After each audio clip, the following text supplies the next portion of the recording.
नमस्कार, मैं हूँ चेतना राजा और फिलहाल हमारे साथ जुड़ चुके हैं बोरीवली के एमएलए संजय उपाध्याय जी। और संजय जी, हमारे पास सभी वचननामा कल ही पब्लिश हुआ है, इसमें काफी बातों पर चर्चा की गई है। तो पहला सवाल तो मैं आपसे पूछना चाहूंगी, फिलहाल बोरीवली में महायुति की कितनी कितनी सीटों से नगर सेवक पद के लिए चुनाव लड़े जा रहे हैं सर? बोरीवली में कुल 7 सीटें हैं। 6 भारतीय जनता पार्टी लड़ रही है और 1 शिवसेना लड़ रही है और हम 7 की 7 सीटें जीतने जा रहे हैं। तो सर का ये कॉन्फिडेंस तो है, लेकिन सर वचननामे के बारे में मैं एक चीज पूछना चाहूंगी आपसे कि एक उल्लेख किया गया था कि मुंबई को बांग्लादेशी और रोहिंग्या से मुक्त करना है। तो सर इसके लिए आपकी सरकार क्या करना चाहिए? मुझे जब पार्टी ने बोरीवली से उम्मीदवारी दी थी, सबसे पहले मीडिया को संबोधित करते हुए मैंने कहा था मैं बोरीवली का बांग्लादेश नहीं होने दूंगा। और एमएलए बनने के बाद मैंने बांग्लादेशी रोहिंग्या के खिलाफ मुहिम चलाई। मेरे ख्याल से मुंबई में सबसे बड़ी मुहिम मैंने चलाई। सरकारी कॉन्ट्रैक्टर जो रोड बना रहे थे, उनके जो लेबर थे, या प्राइवेट बिल्डिंग के साइड्स पे जो लेबर थे, या हॉकर्स हो, या हाथ गाड़ी चलाने वाले, या घर काम करने वाले, ऐसे बांग्लादेशियों को आइडेंटिफाई करके उनके खिलाफ कड़ी कार्रवाई की है। मेरा कहना है कि मुंबई कोई धर्मशाला नहीं।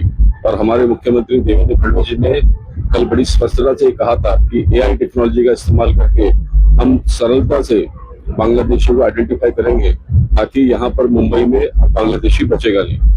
सर मैं एक और सवाल पूछना चाहूंगी। अमित साटम जी ने जो पत्रकार परिषद दी, फिर किरीट सोमयाजी जी ने जो पत्रकार परिषद दी, उसमें काफी सीरियस एलिगेशंस और डॉक्यूमेंट्स के साथ किए गए थे कि किस प्रकार मुंबई के कुछ प्रदेश में पॉलिटिकल पावर्स का उपयोग करके असलम शेख का नाम आया था, उसमें हारून जी का नाम आया था। इन सब ने अपने पॉलिटिकल पावर का मिसयूज करके इलीगल कंस्ट्रक्शन के आरोप लगे थे और बहुत कुछ लगा सर। पर सर मुझे एक चीज आपसे पूछनी है कि सर इसमें अभी सिस्टम के बारे में हम क्या कर सकते हैं और उसके बारे में आपका क्या रोड मैप है कि फ्यूचर में कोई इस तरह के पॉलिटिकल पावर का उपयोग कर ऐसे बनावटी जो कि आइडेंटिटी कार्ड्स है ये सब ना बना पाए, या फिर कुछ ऐसी चीज, ऐसी टेक्नोलॉजी, या फिर मतलब ऐसा क्या हो सकता है जिससे हम इसे रोक सके?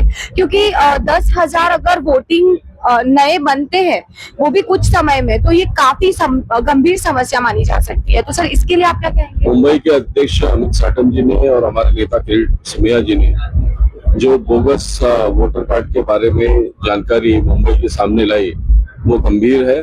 और कुछ लोगों को कानून का कोई खौफ नहीं है। वही लोग हैं जो बोगस नोट भी बनाते हैं, वही लोग हैं जो बोगस डॉक्यूमेंट भी बनाते हैं। और इसके लिए इन पे अंकुश लगाने की आवश्यकता है। जैसे जैसे पकड़े जाएंगे, सख्त कानून की आवश्यकता है, उन पे कड़ी सजा होनी चाहिए ताकि कोई ऐसे हिम्मत नहीं करे। सर तो ये सरकारी जो नौकर है, इनका पता चलाने के लिए कोई सिस्टम या फिर कोई एसआईटी या वैसा कोई आपके सरकार की ओर से प्लान किया जा रहा है अभी? चंद रुपए के लिए कुछ अधिकारी बिक जाते हैं और देश के साथ धोखा कर जाते हैं। रोहिंग्या बांग्लादेशी को मुंबई में शरण देना, उनके कागज पत्र बनाना, ये मुंबई के साथ धोखा है, महाराष्ट्र के साथ धोखा है, ये देश के साथ धोखा है। और ये धोखा करने वाले देशद्रोही है, ऐसा मेरा मत है।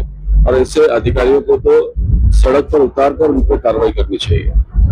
तो सर अगर महायुति की सरकार बनती है, महायुति का मेयर आता है, तो कितने समय की आप मर्यादा देना चाहेंगे दर्शक मित्रों को कि कितने समय में मुंबई पूरी तरह से बांग्ला मुक्त या रोहिंग्या मुक्त हो जाएगा? महायुति का महापौर आएगा नहीं, महायुति का आना निश्चित है। और हमें पूरा विश्वास है 16 तारीख को मुंबई का महापौर ये महायुति का होगा, मराठी होगा, हिंदू होगा। और देवेंद्र जी ने जिस प्रकार से कल हमारे विजन डॉक्यूमेंट की बात की है, बड़ी स्पष्टता से एक पारदर्शी सरकार हम महानगर पालिका में चलाएंगे।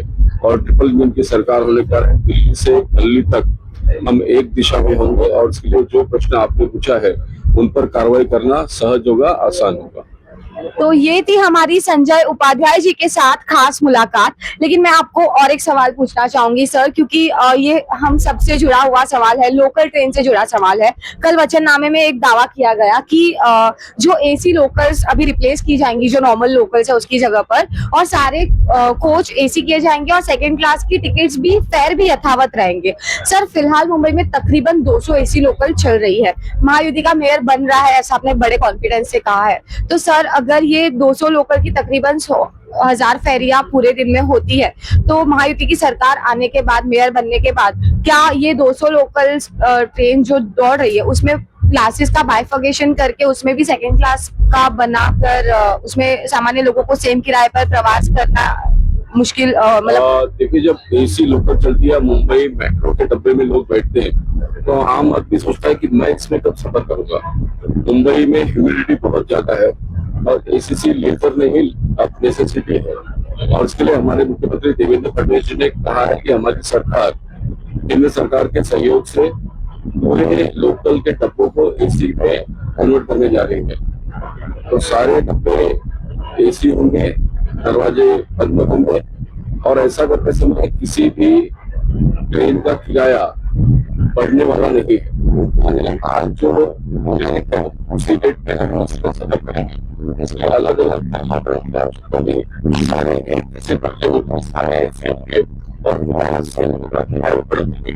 ये है महायुति का वचननामा। लेकिन ये वचननामे के साथ जनता एक बार फिर इन्हें सरकार के रूप में चुनती है, महायुति का मेयर बनता है या नहीं, ये जनता के हाथ में होगा। जब 15 तारीख को जनता करेगी अपने मताधिकार का प्रयोग।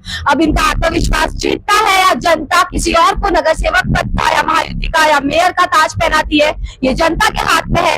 लेकिन तब तक के लिए आप चेतना राजा के साथ जुड़े रहे किसी न्यूज़ इंडिया में।